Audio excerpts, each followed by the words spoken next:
하나 둘 마이크 테스트 합니다. 하나 둘 마이크 테스트 합니다. 하나 둘 마이크 테스트 합니다. 하나 둘 마이크 테스트 합니다.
반갑습니다.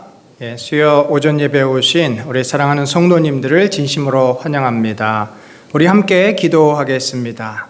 하나님, 주님께서 어김없이 저희들에게 가을을 허락하시고 또 결실의 계절을 또 저희들에게 주시니 감사합니다. 이 시간에 우리가 마음을 모아 하나님의 은혜를 사모하며 특별히 이사야서 말씀을 통해서 우리에게 소망과 또 용기와 새 힘을 허락하시기를 원합니다.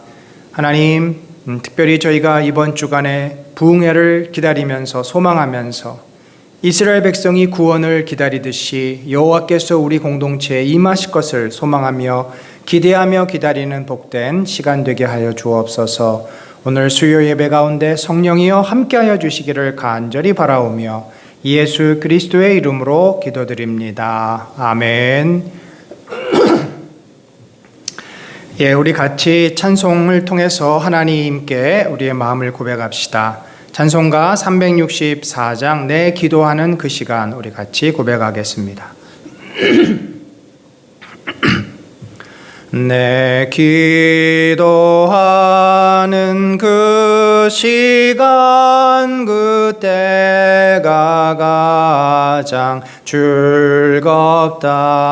이 세상 근심 걱정에 얽매인 나를 부르사 내 진정 소원 주 앞에 낱낱이 바로 아뢰어 큰 불행 당해 슬플 때 나 위로받게 하시네. 내 기도하는 그 시간 내게는 가장 귀하다. 저 광야 같은 세상을 끝없이 방황하면서 위태한 길로 나갈 때 주께서 나를 이끌어 그 보좌 앞에 나아가 그 은혜 받게 하시네. 내 기도하는 그 시간 그때가 가장 즐겁다. 이때껏 지은 큰 죄로 내 마음 심히 아파도 참마음으로 뉘우쳐 다 숨김없이 아뢰면 주 나를 위해 복 주사 새 은혜 부어 주시네. 내 기도하는 그 시간 그때가 가장 즐겁다. 주 세상에서 일찍이 저 요란한 곳 피하여 빈들에서 나산에서 온 밤을 세워 지내사 주 예수 친히 기도로 큰 본을 보여 주셨네. 아멘. 예, 우리 같이 이번 주 금요일 내일 모레부터 3일 동안 있게 될 우리 부흥회를 위해서 기도합시다. 이 코로나 시대를 지나면서 하나님께서 저희들에게 참 귀한 천국 잔치를 베풀어 주셨습니다. 우리 성도들이 이 시간을 소망하며 기대하며 성령께서 우리에게 어떻게 말씀하시고 어떻게 찾아오실지 우리가 참 귀한 손님, 귀한 은혜를 사모하는 마음으로 이 부흥회를 온 공동체가 기다리고 맞이하게 하시고 무엇보다도 이 천국 잔치에 또 우리 온 성도들 한 분도 빠짐없이 다 이 자리에 나와서 그 은혜의 말씀을 듣고 뿐만 아니라 우리가 또 주변의 손님들을 많이 초대해서 이 자리가 꽉 차고 넘치게 하여 주시고 그들 모두에게 성령의 능력과 크신 은혜가 넘치게 하여 주옵소서. 우리 같이 기도하겠습니다.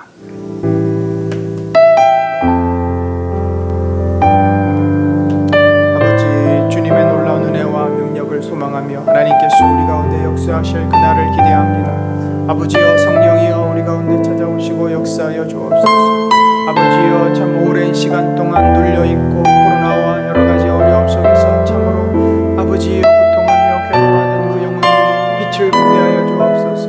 아버지여 포로로 잡혀갔다가 참 어둠의 권세에 눌려있는 많은 영혼들이 구원의 빛을 바라보고 소망 가운데 기뻐했듯이 아버지여 이 공동체가 이제 부흥의 은혜를 사모하며 성령의 임하심을 소망하고 기대합니다. 하나님이여 우리 마음 가운데 기대감을 주시옵소서.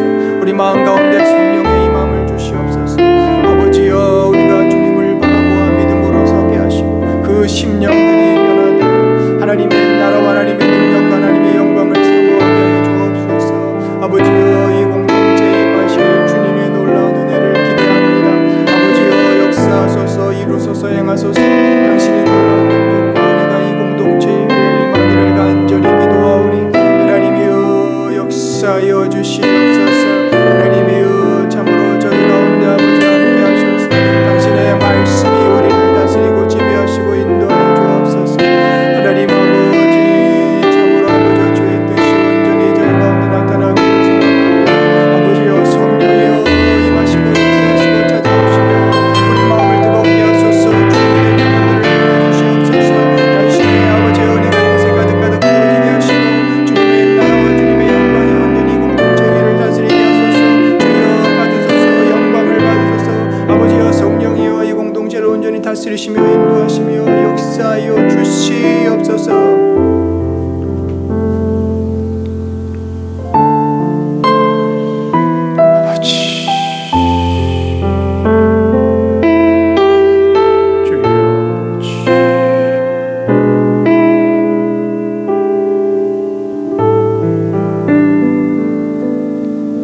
아버지 이제 우리 찬송가 406장 고난 내 영혼 편히 쉴 곳과 우리 같이 고백하도록 합시다. 찬송가 406장.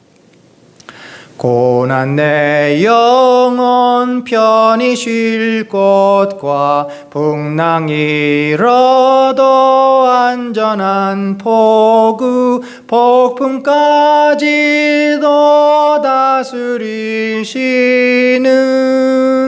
주의 영원한 팔 의지해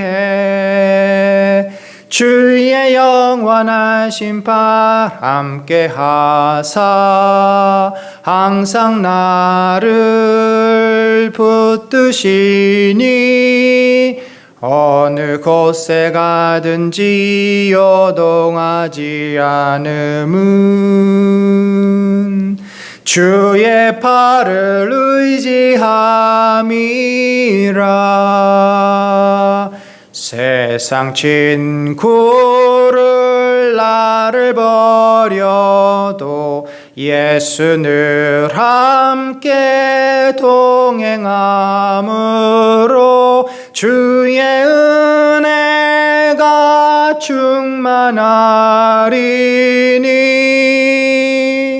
주의 영원한 팔 의지해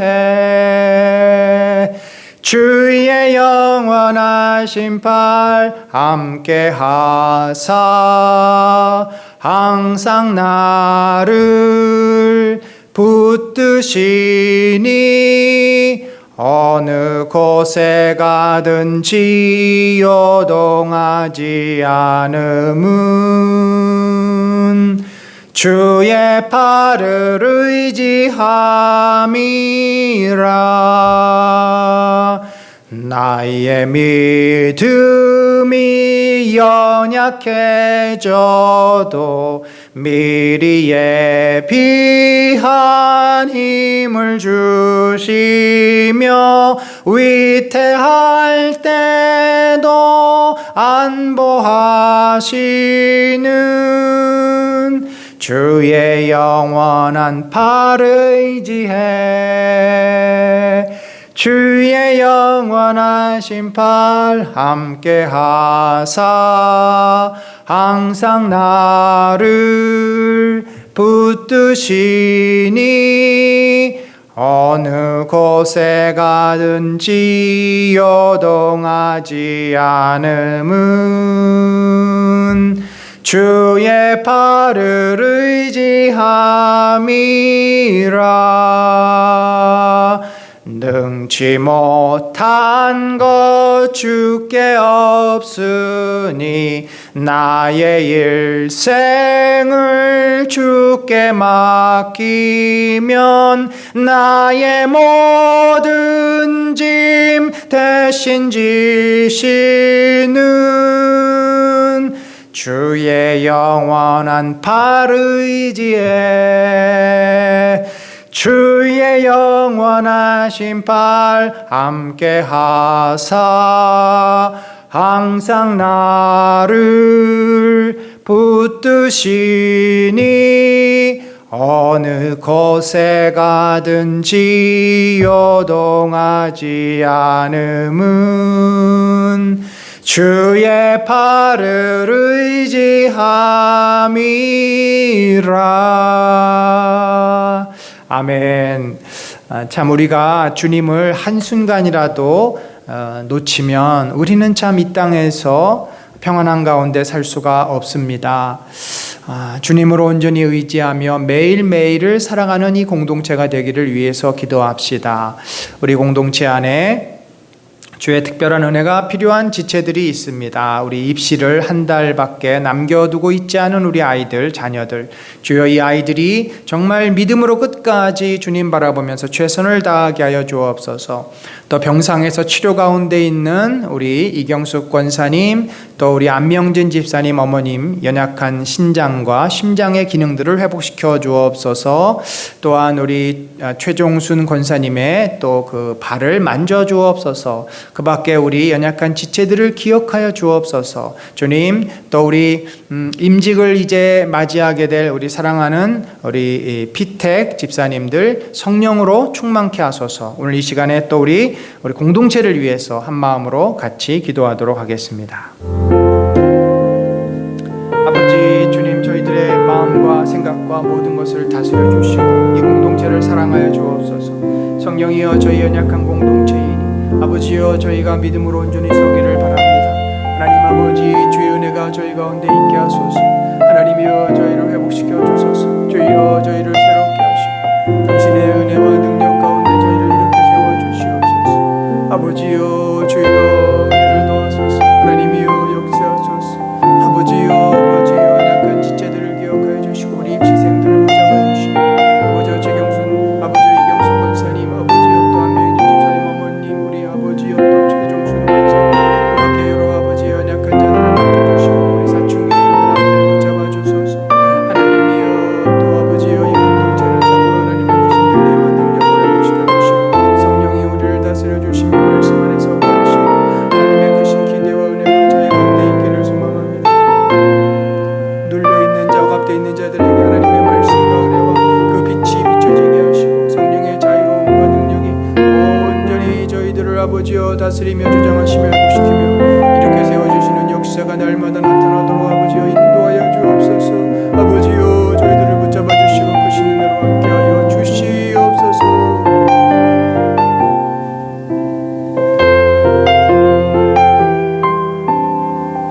아버지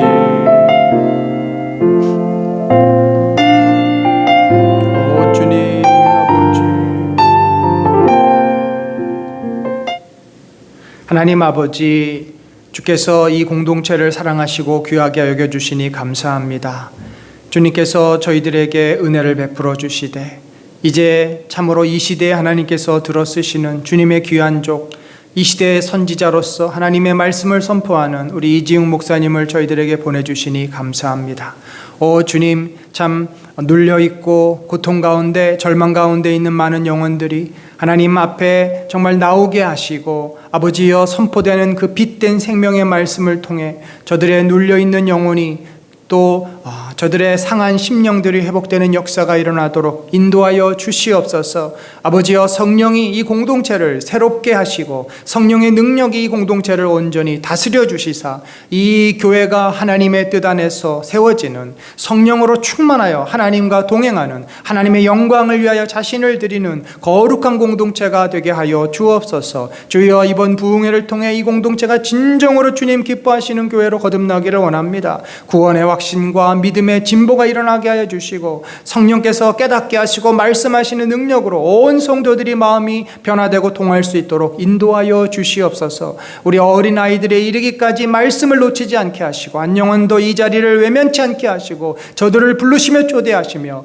또 아버지여 길 잃어버려 방황하는 영혼들이 너무나 많이 있사오니 그 영혼들도 이곳으로 초대해 주시사 정말 이 주의 종을 통해 선포되는 주의 말씀으로 저희들이 굶주린 자들이 체험을 받고 목마른 자들이 생명의 생수를 마시는 놀라운 은혜가 임하게 하여 주옵소서. 주님, 우리 은혜하는 공동체 안에 병약한 자들이 있습니다. 이경숙 권사님, 안명전 집사님, 어머님, 최종순 권사님, 참으로 그들의 약한 곳을 만져주시고 치유하시고 회복하시며 온전케 하여 주옵소서. 우리 입시를 앞둔 아이들 주여 붙잡아 주시고 최선을 끝까지 다하게 하시며 주님께서 그의 모든 결과들을 책임지시고 인도하여 주옵소서. 주님, 오늘 또 저희들 한 마음으로 아버지 앞에 섰고 말씀으로 또 우리가 주의 은혜를 또 듣기를 원합니다. 아버지여, 말씀 가운데 주의 뜻을 밝히시고 우리가 그 말씀 속에서 새 힘을 얻는 귀하고 복된 시간 되게 하여 주시옵소서. 성령께서 이 자리에 함께하여 주심을 감사하오며 이 모든 말씀 살아계신 예수 그리스도의 이름으로 기도드립니다.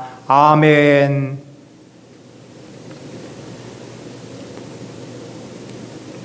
네, 반갑습니다. 수요 예배에 오신 사랑하는 우리 성도님들 진심으로 환영합니다. 또 이사야서 성경 공부 16번째 시간에 오신 사랑하는 성도님들도 진심으로 환영합니다.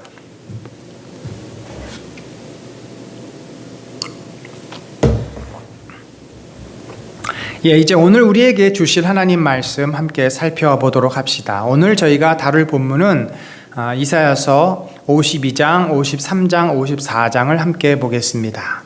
자, 오늘 전반적인 그 가장 큰 주제는 고난당하신 여호와의 종에 대한 내용이 그 중심을 이룹니다.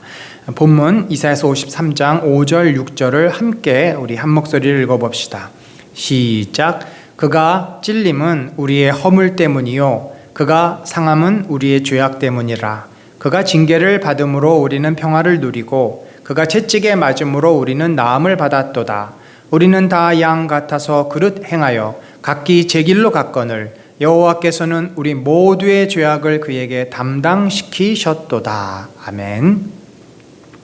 자, 여러분, 우리가 이사야서를 보면서 이제 거의 막바지 지금 V자 곡선의 오른쪽 예수 그리스도를 통한 온 인류의 구원을 노래하고 있는 이 종의 노래, 특별히 49장에서 57장은 구원의 회복을 말씀하면서도 그 가운데 핵심이 이 종이 누구인가, 어떠한 모습으로 올 것인가를 노래하는 그런 내용이죠. 그리고 이제 우리들이 50장 후반부와 50장대 후반부와 60장 이렇게 보면서 이제 이사야서가 마치게 됩니다. 특별히 저희가 이제 49장에서 57장까지는 이 종이라고 하는 그 종을 통해서 이스라엘과 열방을 구원하시는데 도대체 종이 누구인가? 종이 어떠한 모습으로 오나? 종이 어떠한 역할을 하나? 이런 부분들을 이제 이사야가 우리에게 말해주고 있습니다. 그래서 이 종에 대한 내용이 오늘 52, 53, 54장인데 여러분 이게 샌드위치잖아요. 52장과 54장은 여호와께서 너희를 회복하실 것이다. 너희를 회복하고 너희를 영원히 보살필 것이다. 라는 아주 위로와 또 희망에 찬 그런 메시지입니다. 그런데 그 가운데 53장의 내용을 보면은 전혀 희망적이지 않습니다. 전혀 기쁨이 없어요. 그 속에는 슬픔과 고통과 절망만이 있습니다. 그것은 뭔가? 바로 우리가 사실은 겪어야 될 절망과 고통과 슬픔이지 않습니까? 그러니까 이 40장 이전에는 이스라엘이 그걸 자기의 몸으로 겪었죠. 자신들의 죄에 대해서 그 죄값을 스스로 겪었습니다. 당했습니다. 그래서 포로로 잡혀가고 고통을 당하고 결국 멸망까지 당하는 그런 일을 겪었습니다. 그러나 이제 40장이 넘어오면서부터는 내가 너희를 다시 부르리라. 내가 너희를 다시 심판하지 아니하리라. 이제는 우리가 죄를 지어도 우리가 그 죄에 대한 값을 그대로 지불하지 않아도 되는 은혜의 시대가 열렸습니다. 그러면 그 우리가 지은 죄에 대해서, 우리가 저지른 그 잘못에 대해서 누가 책임지겠는가? 바로 하나님께서는 그 잘못을, 인간의 모든 잘못을 책임질 그 누군가를 보내는데 그가 바로 종입니다. 여러분, 종이라는 개념이 뭐죠? 종은 가장 하찮은 일, 가장 힘겹고 그 모든 사람이 해야 될 일을 대신 담당하는, 어떻게 보면은 가장 크게 모든 것을 짊어지고 가야만 하는 참 불쌍하고 참 가엾고 그런 처지에 있는 존재 아닙니까? 바로 예수님께서는, 메시아는 인간이 스스로 짊어져야 될 모든 죄값을 이제 짊어짐으로써 우리는 어떻게 돼요? 우리는 회복이 되고 우리는 하나님의 돌보심과 보호하심 속에서 영원히 거하게 될 것이다.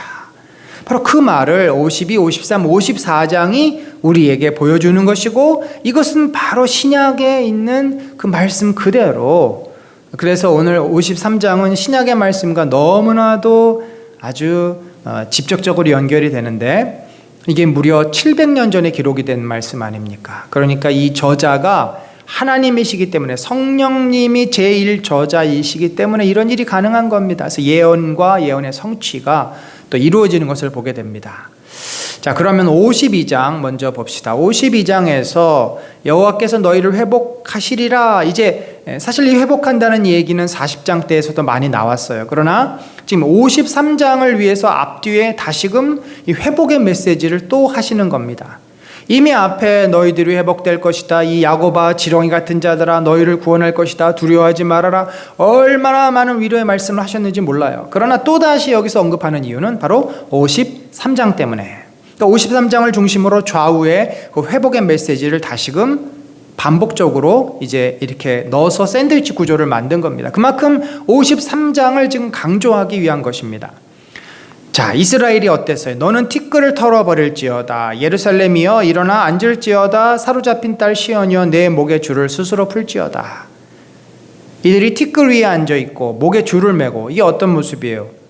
노예로 끌려가서 포로로 끌려가 있는 그 비참한 모습을 말합니다. 이제 거기서부터 나오라는 겁니다. 여호와께서 이같이 말씀하시되 너희가 값없이 팔렸으니 돈 없이 속량되리라. 포로로 그냥 잡혀갔잖아요. 그러니까 이제 그냥 풀릴 것이라는 겁니다. 너희가 이제는 더 이상 포로가 아니라 자유인이 될 것이다. 이 말이 우리 입장에서는 그런가 보다 하겠지만, 포로가 됐던 사람들 입장에서는 이거만큼 큰 구원의 메시지가 어디 있습니까?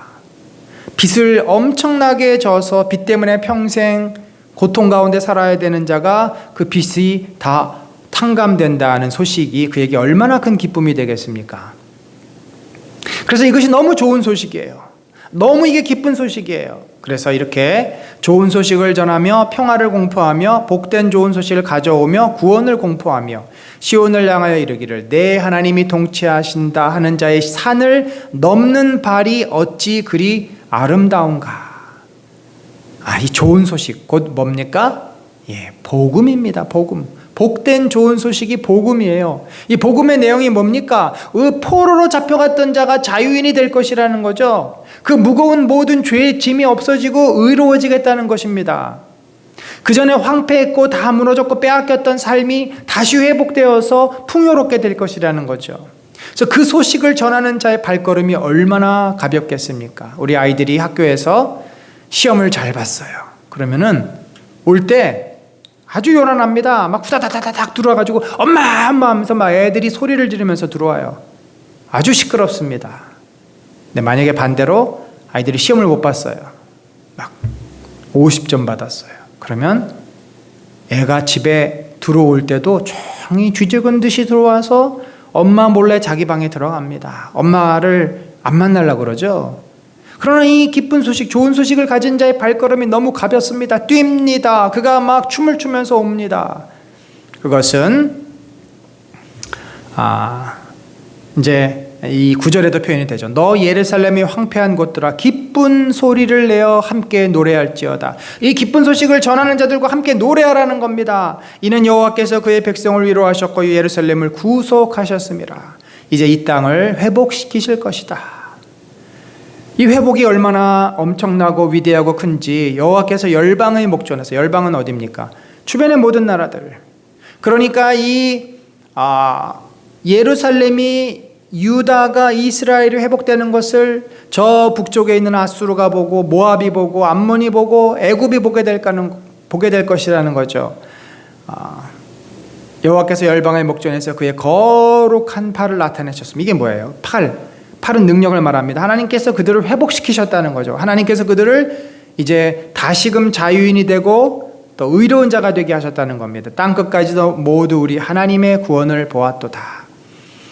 그래서 구원이라고 하는 것은 참 기쁜 일이고 춤출 만한 일이고 많은 사람들이 보면서 영광을 돌릴 만한 일들입니다. 여러분, 우리가 예수를 믿는다는 것이 얼마나 기쁘고 복된 일인지 모릅니다. 우리가 어떻게 보면은 우리의 일상생활, 우리의 삶이라는 것이 주는 무게감이 있잖아요. 일상생활, 이 삶이라는 것이 광야이기 때문에, 그러니까 우리가 이 구원을 받았다, 복음을 들었다, 우리가 하나님의 백성이 되었다라고 하는 그 귀한 가치, 그것이 얼마나 우리에게 인생에 복되고 소중한 것인지를 자꾸 놓치고 잊어버리게 되는데, 여러분, 우리는요, 이 하나님의 자녀가 된 자들입니다. 이 일상생활이 비록 광야 같고 힘들고 어렵지만, 그러나 우리는 근본적으로 하나님의 자녀가 된 정말 복음을 가지고 있는 자들이에요.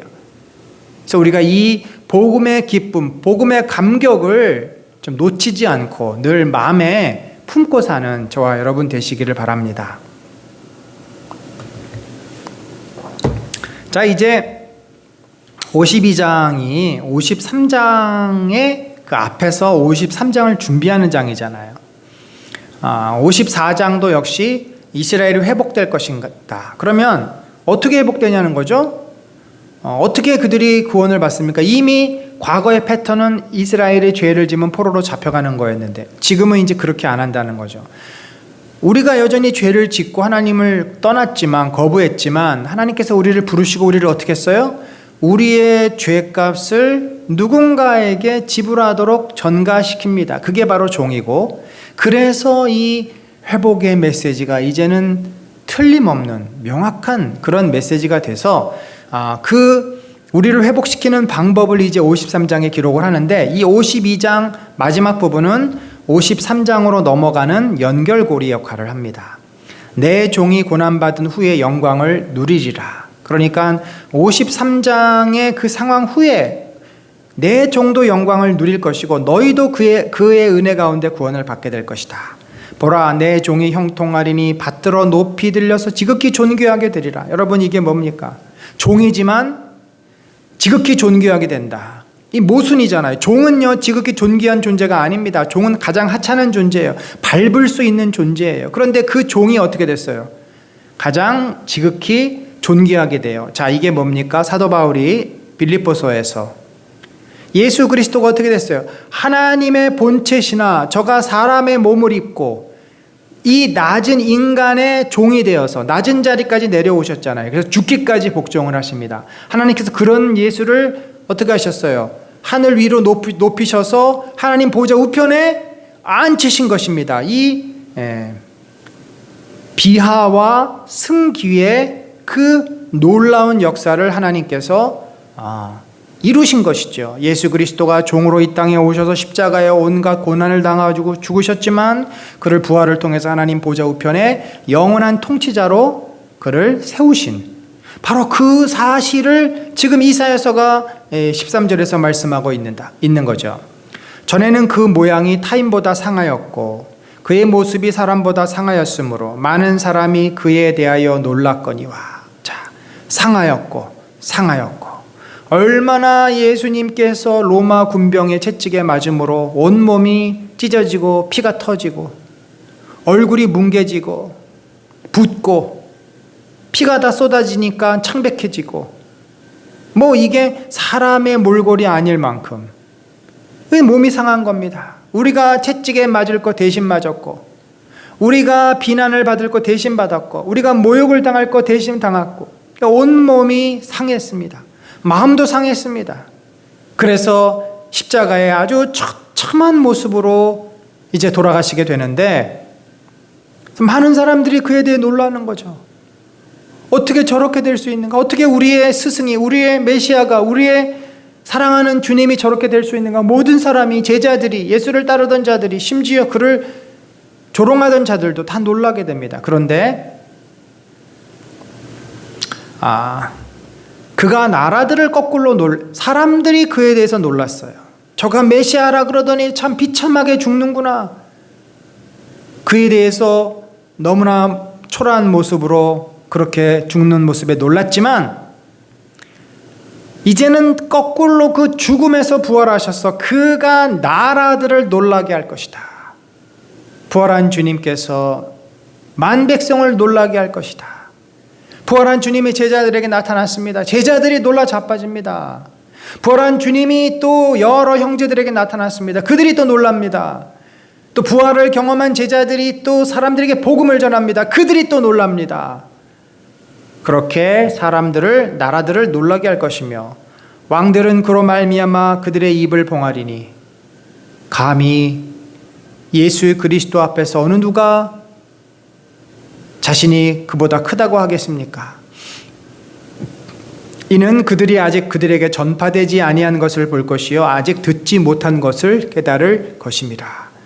그러니까 이전에 감추어 있던, 이전에 하나님께서 숨겨놓았던 새로운 비밀 계시, 곧 예수 그리스도의 통치와 그의 영광과 그의 다스림에 대해서 보고 이들이 다 놀라게 될 것이다. 그래서 이 15절은 13, 14, 15절이 바로 예수 그리스도의 죽으심과 교회의 탄생과 그로 말미암아 열방이 그리스도의 통치 가운데 임하게 될 이 신약의 세계를 미리 보여주는 그런 내용이라고 볼 수 있습니다. 그러니까 저는 개인적으로 52장 13, 14, 15절이 굉장히 중요한 절이라고 보고 이 13, 14, 15를 통해서 이제 이사야가 바로 이 신약으로 쫙 연결이 되는 거죠. 그리고 나서 이제 이 53장은 이 14절을 이제 좀 더 자세하게 기록을 한 겁니다. 14절에 어떻게 그가 그 종이 상하였는지, 어떻게 그가 상하였는지를 53장에 이제 보여주고 있습니다. 자, 이 53장은 예수 그리스도에 대한 너무나도 명확한 예언인데 당시의 유대인들은 분명히 이사야서 말씀을 알았지만 이 53장을 그들이 기다리는 메시아에 관한 말씀이라고 생각하지 않았습니다. 그냥 이 종은 이사야가 노래하는 고난받는 의인이라고만 생각했습니다. 하나님을 위해서 의를 받는 어떤 핍박을 받는 그런 의인이다 라고만 생각했지, 자기들을 구원할, 자기들을 다스릴 메시아가 이 고난받는 종일 거라고 그들은 생각하지 않았습니다. 왜 그랬죠? 본문은 분명히 52장에도 또 앞에도 고난받는 종에 대해서 그가 어떤 존재가 될지에 대해 설명하는데 왜 그들은 메시아로 연결하지 않습니까? 그것은 그들이 그것을 원하지 않았기 때문입니다. 그들은 영광스러운 메시아를 기대했어요. 로마를 무찌르고 로마를 이길 수 있는 그런 힘을 가진 메시아를 기대했지, 비참하게 죽어갈 종을 그들은 기다리지 않았던 것입니다. 이렇게 성경을 우리가 원하는 대로, 내가 생각하는 대로 받아들이고 해석을 하면 그것은 완전히 하나님의 말씀과 다른, 그래서 이단들이 생겨 나오는 겁니다. 여러분, 우리는 그래서 이사야서 53장을 잘 이해해야 하고, 이사야서 53장을 잘 이해하면 예수 그리스도의 사역이 어떠한지가 분명하게 보입니다. 53장 이사야는 예수님의 사역을 시간적으로 적지는 않았지만 그 예수님의 사역의 중요한 특징들을 6가지 정도로 나열하고 있습니다. 첫 번째, 사람들로부터 멸시를 받았다. 여러분, 멸시받는다는 게 뭐예요? 무시받고 조롱받고 비난당하고, 요즘 같으면 인격살인이라 그래가지고 아주 고속감입니다. 함부로 남을 욕하거나 모욕해서는 그게 고속감이 됩니다. 인격모독으로. 근데 옛날에는 이런 일들이 비일비재했습니다. 이 비일비재했고, 우리 문화가 사실은 불과 1, 20년 전, 몇십 년 전만 해도 그 부모들이 자식에 대해서 입에 담을 수 없는 그런 아주 험악한 말을 하기도 했습니다. 그래서 어렸을 때 마음에 깊은 상처를 가지고 자라는 아이들도 많았죠. 그는 멸시를 받아 사람들에게 버림받았으며 네가 메시아야? 그러면 어서 내려와봐. 너 자신도 구원하지 못하는 녀석이 네가 무슨 메시아라고. 너가 하나님이냐? 너가 감히 어디서 굴러먹다 온 개벽다기 같은 놈이 어떻게 하나님이 하실 수 있는 죄사함을 네가 선포해? 얼마나 예수님이 바리새인으로부터 유대인으로부터 비난을 당하고 모욕을 당하고 멸시를 받고 천대를 받고, 심지어 시몬 같은 경우에는 자기 집에 바리새인 시몬은 초대해놓고 손 씻을 물도 안 줬습니다. 여러분, 손님을 초대하면 유대 사회에서 가장 기본은 뭡니까? 손과 발을 씻을 물을 주는 거예요. 그건 아주 기본적인 에티켓이에요. 뭐 예를 들면은 우리도 이제 손님을 초대했는데, 뭐 집에 이제 식사 같이 하자고 집으로 초대했어요. 근데 초대했는데 식사 시간이 이제 한두 시간 남았는데 물 한 컵도 안 주는 거예요. 물 한 컵도 안 주고 그냥 앉아가지고 그냥 수다 떨고, 얼마나 목마르겠습니까? 뿐만 아닙니다. 간고는 고통이라는 거죠. 간고를 많이 겪었으며, 얼마나 예수님이 인간들로부터 고통을 당합니까? 마음의 고통, 육신의 고통, 질고를 아는 자라. 이 질고라고 하는 것은 예수님의 몸에 병이 생긴 것이 아니라 예수님 주변에 예수님에게 찾아왔던 수많은 병자들을 끌어안고 그들의 고통을 느끼시며 그들을 낫게 하신, 그래서 아는 자라. 마치 사람들이 그에게서 얼굴을 가리는 것 같이 멸시를 당하였고 우리도 그를 귀히 여기지 아니하였도다. 그러니까 문둥병자들은요, 얼굴을 가려버립니다. 못 보게 해요. 저주받은 사람들. 그런 것처럼 예수님이 마치 저주받은 문둥병자라도 되듯이 그의 얼굴을 가리고 그를 쳐다보지도 않았다는 거죠. 사람 취급을 하지 않았다는 겁니다. 여기서 더 충격적인 단어는 우리도 그를 귀히 여기지 아니하였도다. 여러분, 우리가 누굴까요? 이 본문에서. 지금 이사야는 이것을 예언의 말씀으로 노래하고 있습니다. 그가 의미를 잘 모른 채 노래해요. 이사야는 주님이 주시는 그 비전을 따라서 그가 예언을 하기 때문에 이게 우리가 누군지 정확히 모르는 채 얘기합니다. 그런데 그 메시지는 그대로 적용이 되죠. 저는 여기서 우리를 제자들이라고 봅니다. 여러분, 제자들이 선생님을 어떻게 대합니까? 자신의 출세의 수단으로 봅니다. 정말 그 발 아래 꿇어 엎드려 메시아로 그리스도로 고백하는 것은 한참 후에요. 우리도 그를 귀히 여기지 아니하였다. 마태복음 27장 67절, 이에 예수의 얼굴에 침 뱉으며 주먹으로 치고 어떤 사람은 손바닥으로 때리며, 이 손바닥으로 때린다고 하는 것은 모욕을 줍니다. 보통 이제 손바닥으로 딱딱 이렇게 때리고 이렇게 때림으로써 그 사람의 인격을 모독하는 행위입니다. 얼굴에 침을 뱉는다.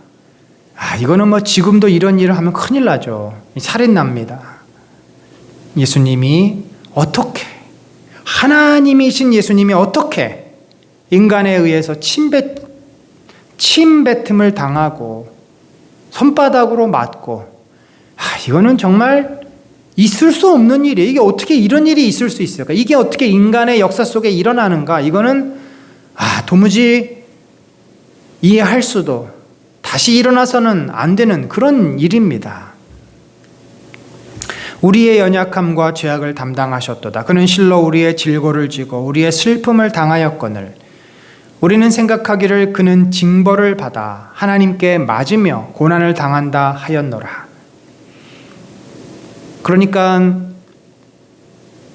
예수님께서 십자가에 매달리는 것이 그 이유가 뭐예요?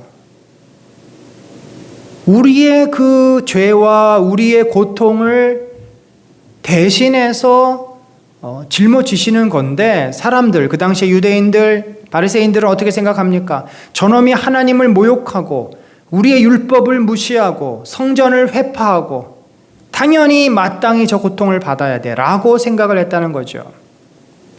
그러나 그가 찔림은 우리의 허물 때문이요. 그렇죠. 예수님이 왜 창에 찔렸습니까? 우리가 죽어야 될 죽음을 대신 죽기 위해서.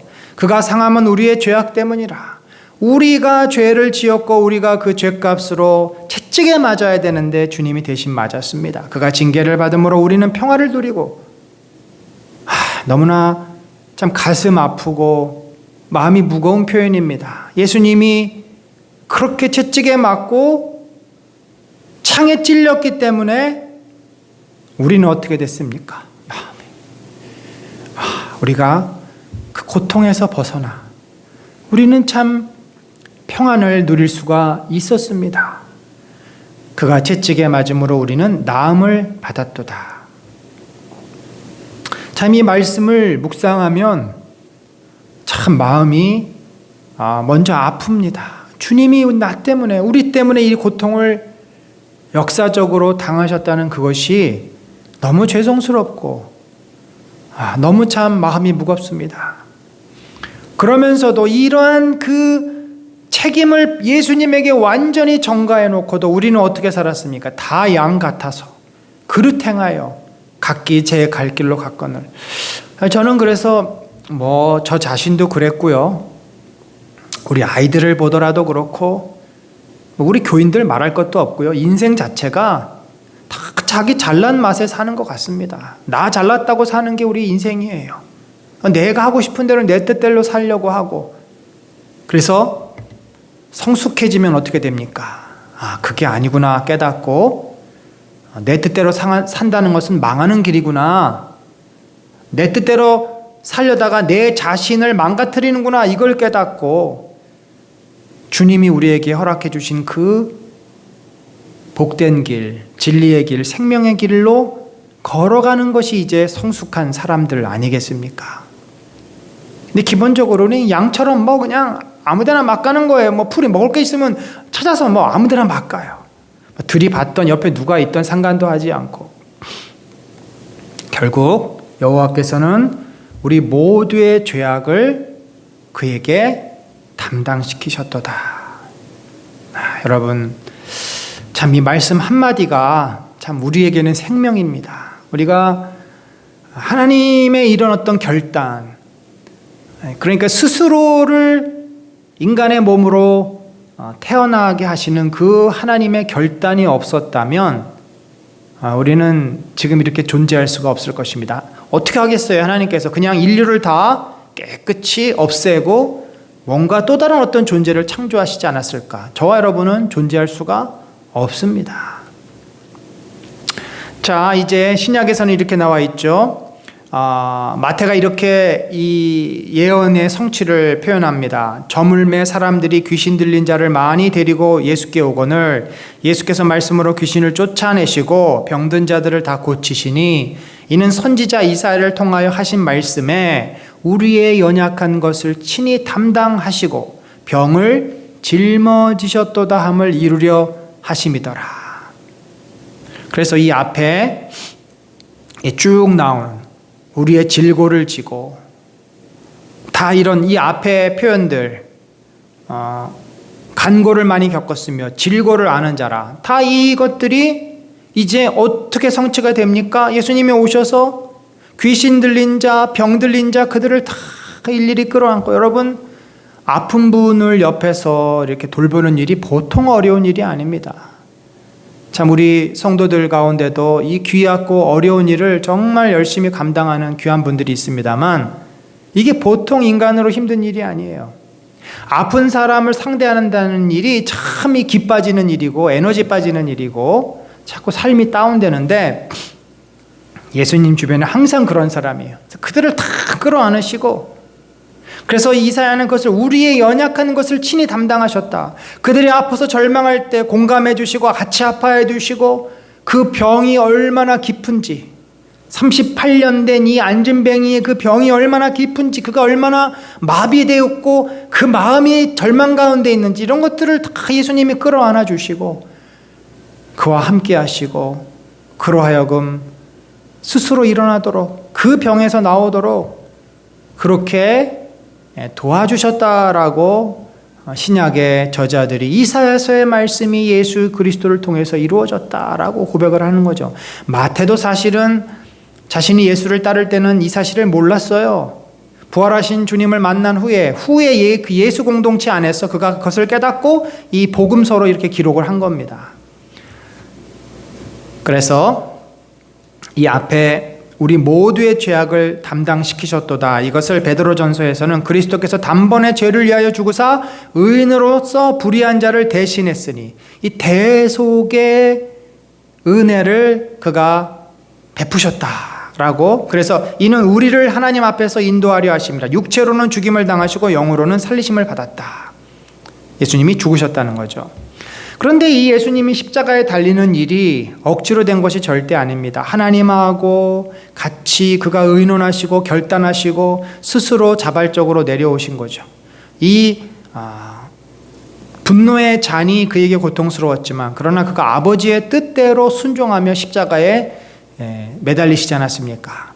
그가 곤욕을 당하여 괴로울 때에도 그의 입을 열지 아니하였고 마치 도수장으로 끌려가는 어린 양과 털 깎는 자 앞에서 잠잠한 양같이 그의 입을 열지 아니하였다. 양들이 이제 털 깎는 그 주인 앞에서 입을 열지 않고 그냥 움츠리고 가만히 있듯이 사실 뭐 소리도 지르고 발버둥을 칠만한데 여러분 그 염소는 대신에 건드리지도 못한다고 합니다. 막 건드리면은 몸을 뒤틀고 뿔로 받고 소리를 지르고.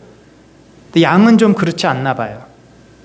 그러니까 예수님께서 사실 자기가 이제 십자가에 죽을 거다고 생각하면 아무리 자포자기를 해도 흐느끼고 절망하고 절규하고 아니라고 부인하는 게 보통 인간의 모습인데 예수님은 어떻게 하셨습니까? 대제사장들과 장로들에게 고발을 당하되 아무 대답도 아니하시는지라. 스스로를 변론하지 않으세요. 또 빌라도가 이르되 그들이 너를 쳐서 얼마나 많은 것으로 증언하는지 듣지 못하느냐. 얼마나 거짓 증인들을 내세워서 예수님을 고소해서 죽이려 합니다. 한마디도 대답하지 아니하시니 총독이 크게 놀라워하더라. 그렇죠. 죽음의 위기에 처해 있는데 아무 얘기도 안 하고 자기를 보호하지도 않고 변론하지도 않는 사람을 처음 보는 거죠. 예수님은 어떤 의미에서 죽기 위해서 오신 것입니다. 그냥 개죽음이 아니라 온 인류를 구원하기 위한 거룩한 죽음. 그래서 자신이 억울하고 아무 죄도 없이 지금 매달리지만 변론하지 않고 내가 이것을 아버지의 뜻으로 알고 받아들이노라 라고 무건의 시인을 하시는 거죠. 더 놀라운 디테일이 있습니다. 9절에 보니까 죽은 후에 부자가 그의 시신을 수습한다는 내용이 나오는데 그는 강포를 행하지 아니하였고 그의 입에 거짓이 없었으나 그의 무덤이 악인들과 함께 있었으며 원래 강도나 사기꾼이나 이런 자들의 무덤이 따로 있지 않습니까? 그런데 예수님은 십자가에 죽었기 때문에 반역자로서 이제 참 비참한 죽음을 죽은 거예요. 그런데 그가 죽은 후에 부자와 함께 있었도다. 원래 예수님이 버려져야 될 것을, 죽어야 될 것은 죄인들이 있는, 그러니까 흰놈의 골짜기, 십자가에 죽은 자들이 어디다가 던져지겠어요?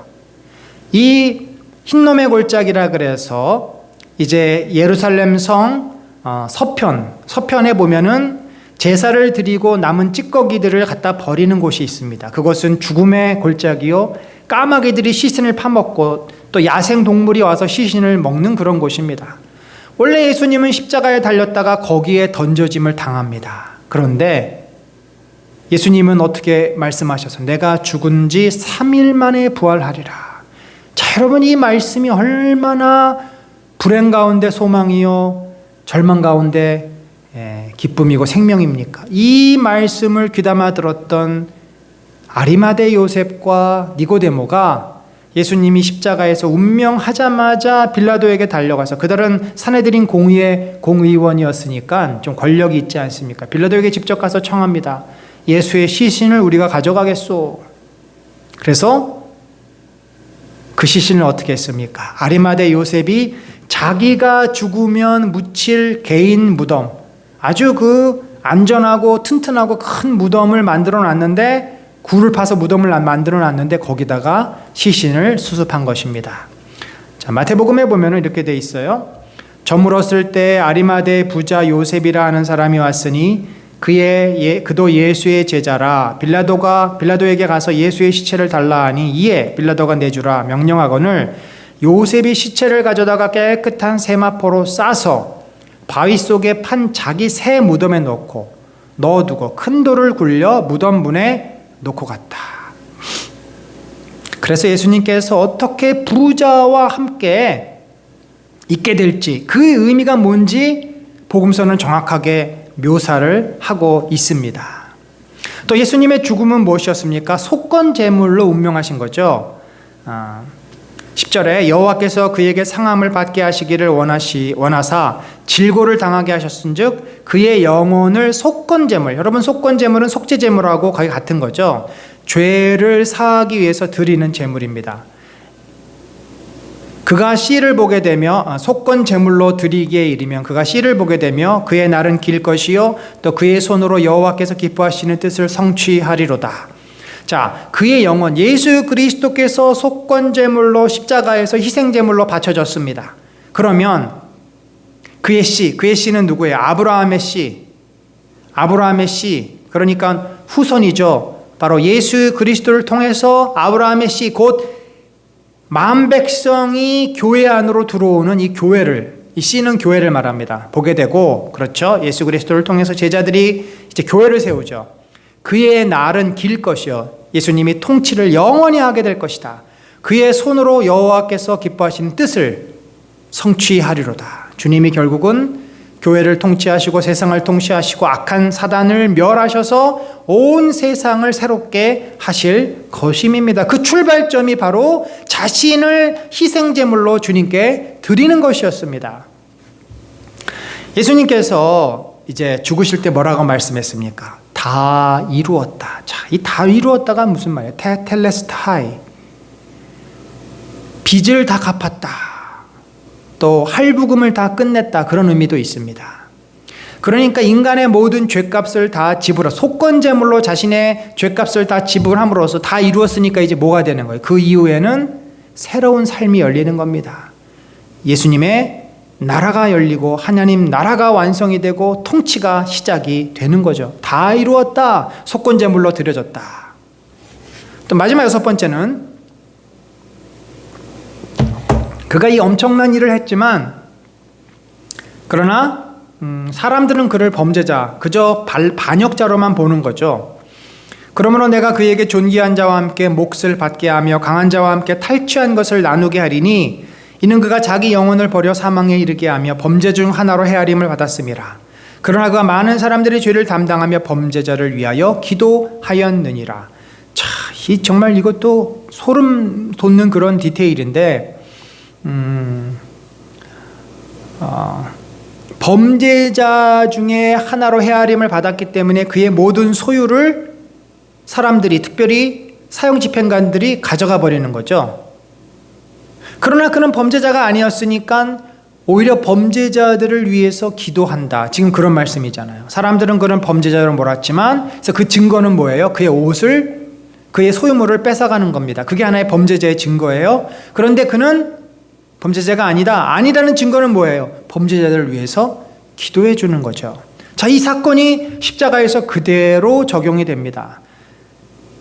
이 예수께서 이르시되 아버지 저들을 사하여 주옵소서 자기들이 하는 것을 알지 못함이니이다 하시더라. 그들이 그의 옷을 나눠 제비 뽑았다. 범죄자이기 때문에 범죄자의 소유물, 예수님의 옷이 얼마나 값어치가 있겠어요. 이것은 다 예언의 성취입니다. 그냥 누더기일 뿐이에요. 그거 가져간다고 그걸 어디다 쓰겠어요.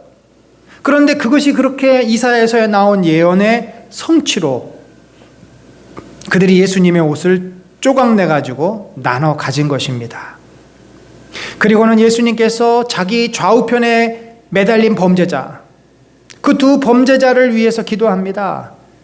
한 범죄자가 우리야 죄를 지어서 이곳에 매달렸지만 당신은 아무런 죄가 없는데 왜 이곳에 매달리셨습니까? 라고 그의 메시아됨을 그가 고백했을 때, 나를 당신의 낙원에서 들어갈 때 나를 기억하여 주옵소서. 내가 진실로 내게 이르노니 오늘 내가 나와 함께 낙원에 있으리라. 당신의 나라가 오면은, 당신의 뜻이 이루어지면 나를 기억하고 나를 구원해 주십시오라고 요청했을 때, 그게 진정한 메시아의 고백이죠. 메시아라고 그가 믿는 겁니다. 내가 나와 함께 낙원에 있으리라. 그 범죄자를 위해서 기도했고 그를 구원해 주신 것입니다.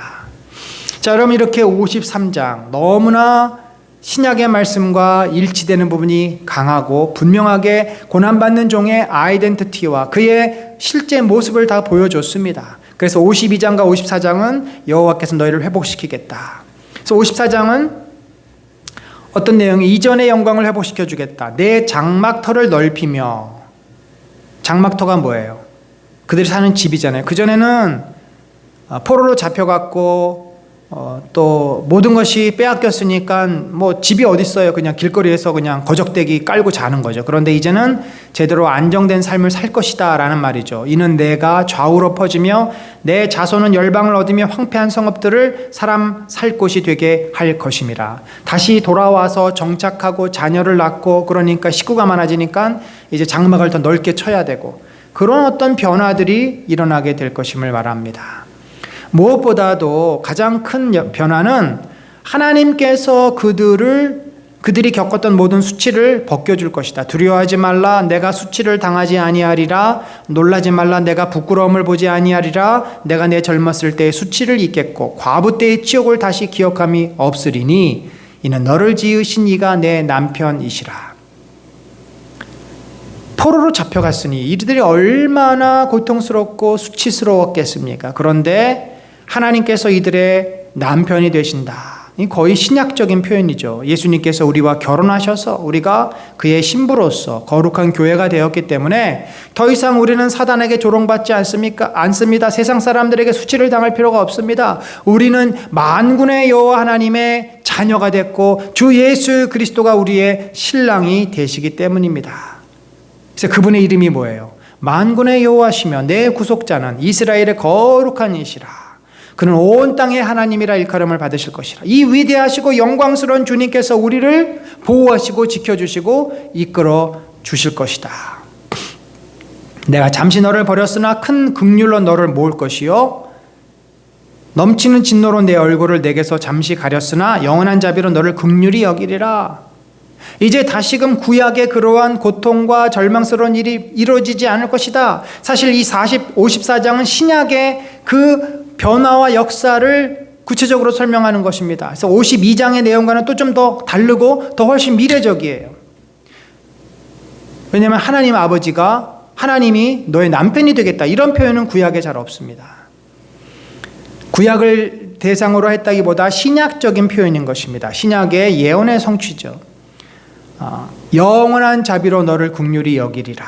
그래서 노아의 홍수와 같도다. 내가 다시는 노아의 홍수로 땅 위에 범람하지 못하게 하리니 맹세한 것 같이 내가 내게 노하지 아니하며 너를 책망하지 아니하기로 맹세하였노니 산들이 떠나며 언덕들도 옮겨질지라도 나의 자비는 내게서 떠나지 아니하며 나의 화평의 언약은 흔들리지 아니하리라. 자, 이것이 신약 시대의 도래를 약속하는 말씀입니다.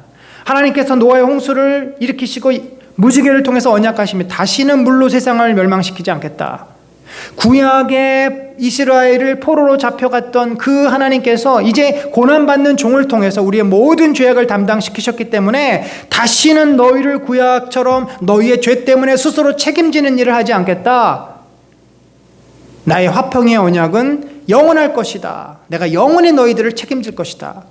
얼마나 감사한 말씀입니까? 그리고는 52장에는 없는 말씀, 신약의 교회를 하나님이 책임지시고 보호하시겠다는 고백이 있습니다.